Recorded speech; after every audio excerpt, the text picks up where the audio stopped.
Ninondaka, kanegondaka, and you don't mind. Oh, come on now. Come on now. Stanley Show is becoming hotter. And Lebron here is... You don't mind.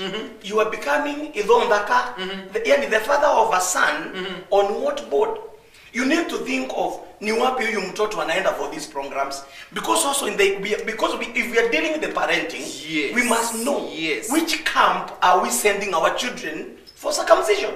They should be very selective. Yes.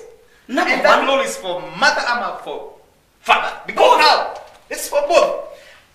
It's for both. Now the problem is maybe you are listening to me. The problem is yes. Mothers are learning away from this, and they are leaving it. Mothers are learning away from this. Yes. But when the troubles come from these sons after they have gone through the process, they come back to the mother. They come back to mother. And the mother feels like my child now is beating the chest for me. He cannot listen to me. Yes. Both of them should have a dialogue. It should not be left to the father or to the uncle to discuss it. This requires both parents to agree which is the best institution. And don't go by the issues of the prices. Yes. Go to the issue of what will our son or our son benefit with from the other side. If you get what our son will benefit with from the other side, now we'll make you, the three of you, then we bring the son. Yes. I hear this and this place is good for this. Yes. When you do this now, you are sure even after the process, the child is safe, the parent is safe, and everybody is safe. And the joy is found in the family. Do we have a scenario whereby you lose your children, you lose your children, you lose your boys after they go to the initiations process? Stanley, Yes, sir. we are losing children, and if you go to the analysts, we will tell you, many people are losing children through circumcision. They are them that does them the traditional way.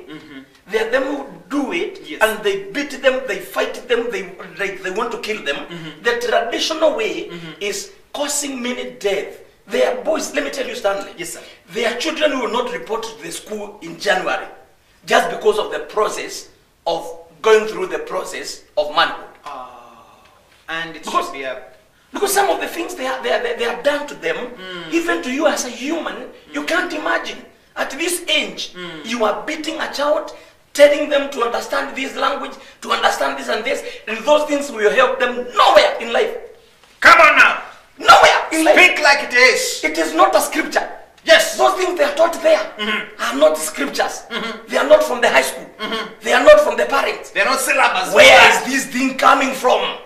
Can't they go the process without those things? And if they have to go through the process, it should be a religious process. A godly way. Where we need a pastor to come in, give a counseling. A doctor come in, give a word of counseling. A professional come, give a word of encouragement, give direction. A high school teacher comes, give a direction. A healthy person comes, give a direction. Someone on immorality comes and give a direction. The teaching we give our children will be either will answer back to us positively or negatively. Yes, sir. I repeat again. Yes. Whatever we give from the children